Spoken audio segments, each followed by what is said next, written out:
Alors, bonjour à tous, on est à l'entreprise Locky. On va vous présenter une solution de cadenas connecté. Tout d'abord, une petite présentation de notre équipe. Nous avons un responsable business en la personne de Lucas Sotil. Il y a également Morgane Bourré, qui est donc responsable de l'organisation. Quant à moi, Marco Wagner, j'intègre la fonction de chef de projet. Et finalement, je m'appelle Sébastien Lucas et je suis le responsable technique du projet Loki. Nous avions une problématique, c'était de savoir si on pouvait garantir la sécurité d'un véhicule avec une solution connectée. C'est pourquoi nous avons développé un cadenas connecté Loki. Donc on va vous montrer un petit prototype. Alors tout d'abord, on a créé un schéma avant de commencer pour pouvoir lister Bonjour Monsieur toutes les Sotil, fonctionnalités qui nous sur sont quoi mises. travaillez-vous? Je travaille sur le pro. On a imprimé un boîtier en 3D, on a créé un verrou customisé et on est parti sur un microprocesseur ESP32 et on a rajouté tous les capteurs nécessaires. Bonjour Monsieur Sotil. On va tenter de faire un live depuis le téléphone, on va voir si ça fonctionne. Alors je vais demander à quelqu'un dans le jury de bien vouloir simuler une fracture du cadenas et une autre personne pour tenir l'application.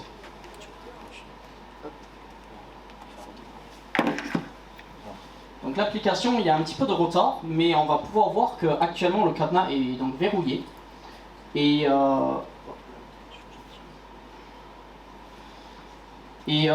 si vous voulez bien fracturer le cadenas, donc en arrachant les deux parties de la hanse, on va pouvoir voir qu'il y a une alerte sonore qui se déclenche. Et l'application va se mettre à jour, il y a une petite latence à cause du stream, pour nous dire que le cadenas a été fracturé normalement. Ça va arriver. Alors, je pense qu'il y a une grande latence à cause du stream. Peut-être que le partage de connexion n'est plus actif.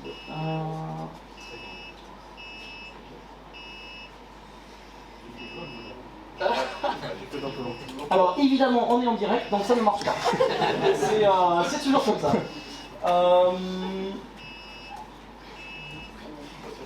Donc, du coup, ce qui est important de voir sur le prototype, c'est qu'il y a des LED de notification pour dire que le cadenas a une activité suspecte, le buzzer qui se déclenche, et ensuite sur l'application on peut voir la partie GPS, localisation du cadenas.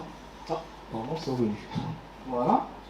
Normalement on a parfait un stream en direct de la caméra également. Si vous voulez bien regarder l'objectif. Voilà, oui, vous êtes filmé.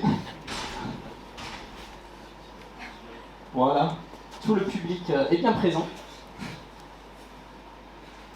Et donc normalement le verrouillage devrait se mettre à fonctionner du coup. Si on appuie, on va pouvoir déverrouiller le cadenas à distance. Et évidemment. Si. Voilà. Et on a les notifications donc, qui arrivent sur le téléphone. Est-ce qu'on en a reçu du coup? Oui, cadenas déverrouillé. Comme vous pouvez le voir, donc ici. Donc l'application est plutôt complète et permet vraiment de gérer le cadenas à distance. Et surtout de recevoir les notifications, ce qui est très important. Ce qui est également important, nous avons un historique des activités afin de noter l'heure de la fracture, afin de pouvoir le faire remonter sur une affaire de police. Ici donc. Il faut savoir qu'en France, il y a à peu près 21 millions d'utilisateurs de vélos et 400 000 vols par an. Nous sommes ensuite intéressés en Europe pour savoir combien de vols étaient effectués. Nous pouvons voir sur le graphique que plusieurs pays dépassent la barre des 200 000 vols par an de véhicules. Pour ce qui est du contexte, en fait, dans le monde actuel, déjà, il y a plusieurs points qui sont très importants. Tout d'abord, toute entreprise qui se base sur la fabrication à partir d'énergie verte est réellement valorisée. Et on a une tendance vers le zéro pollution. C'est des valeurs qui, pour nous, semblent extrêmement importantes, surtout lorsqu'on crée un produit qui est destiné au marché des vélos, donc qui sont vraiment un mode de transport qu'on peut dire vert. Finalement, on a une démographie en expansion, que ce soit en France, en Europe ou bien dans le monde entier. Donc il y a de plus en plus de clients potentiels pour ce genre de produit. Nous avons réalisé un petit sondage parmi l'équipe du CESI et d'autres personnes afin de vérifier que notre solution pouvait intéresser des personnes. Nous pouvons voir ici, sur le sondage de gauche, que ce qui intéresse le plus les personnes, c'est la robustesse du projet et également la méthode de déverrouillage. Donc à peu près 75% pour la robustesse et 17,3% pour la méthode de déverrouillage. Ici à gauche, on a répertorié quelques innovations importantes à apporter et celles qui sont apparues, c'était souvent l'alarme sonore et la géolocalisation du cadenas. Comme vous avez pu le voir, l'alarme sonore est très efficace. Ici, nous avons listé les différentes entreprises concurrentes à la nôtre afin d'intégrer des solutions qui n'existent pas sur les autres cadenas. Et nous pouvons voir que la caméra est un ajout important, ainsi que la géolocalisation, le déverrouillage par NFC, ainsi que la prise de photos. Pour ce qui est de l'aspect commercial, nous avons réellement simplifié les choses pour notre entreprise. Nous avons donc créé des schémas pour le produit que nous allons donner à un fournisseur externe. Il va pouvoir nous produire donc le cadenas tout complet et nous allons pouvoir nous concentrer sur réellement ce qui est développement logiciel qui nous passionne le plus. Pour ce qui est du fournisseur pour donc l'expédition B2C, donc business vers client, nous allons passer vers des plateformes en ligne qui disposent donc des entrepôts eux-mêmes, donc nous n'avons pas à gérer le stock. Et ça sera pareil pour les magasins physiques, parce qu'ils peuvent stocker les cadenas sur place. Ensuite, grâce au feedback des utilisateurs, nous allons pouvoir apporter des améliorations et ajouter des nouvelles fonctionnalités.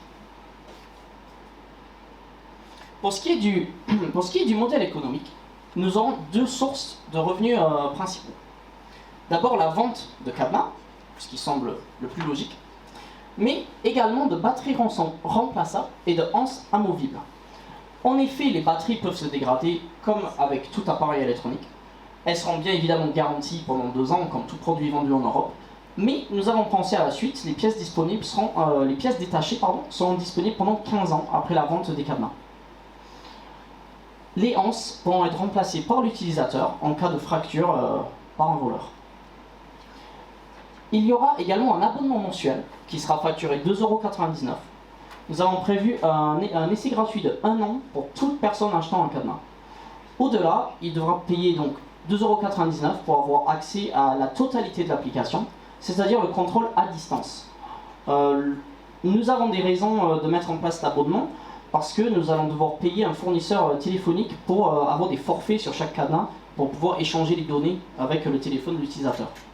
S'il ne souhaite pas payer, il pourra aussi connecter le cadenas à un réseau Wi-Fi, mais la portée de la Wi-Fi est très faible, donc ça ne sera pas très utile loin de son domicile. Alors notre projet s'inscrit dans un cadre d'une augmentation du nombre de vélos, car aujourd'hui le monde devient de plus en plus vert.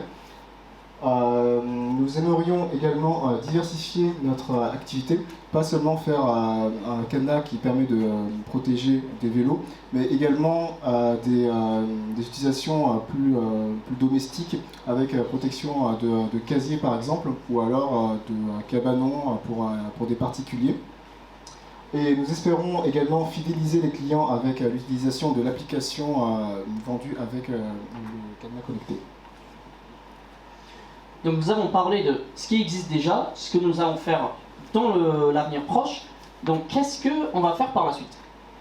D'abord, on va pouvoir apporter des fonctionnalités supplémentaires, peut-être sortir une version 2 du cadenas qui pourrait avoir encore plus de capteurs, encore plus de moyens de détection et peut-être une alarme qui peut être un peu plus forte. On veut également donc proposer des cadenas de différentes tailles. Ça nous semble très important parce que le prototype est très grand. C'est voulu pour que ça soit plus facile de travailler dessus et pour le montrer aujourd'hui. on pense pouvoir faire un cadenas jusqu'à 10 fois plus petit dans une version finale. Mais finalement, cette taille-là pourrait rester intéressant pour mettre par exemple sur des conteneurs sur des bateaux, puisqu'on pourrait s'assurer que la marchandise n'a pas été touchée durant le trajet. Enfin, ce qui rejoint cette dernière partie, ce serait de proposer une connectivité basse consommation, donc à base de LoRa par exemple. Grâce à cela, on pourrait tenir jusqu'à 1 mois sur batterie. Donc pour conclure, on pense qu'on a réellement créé un produit qui est viable. Le prototype le démontre très bien et on a calculé les résultats financiers et on pense pouvoir être rentable très rapidement. Pour nous, le produit a son sens dans le marché, il peut être désiré, on a vu ça grâce au sondage et on pense avoir créé quelque chose qui en tout cas peut intéresser du monde et qui peut être très utile. Nous vous remercions de votre écoute et si vous avez des questions, on sera ravis d'y répondre.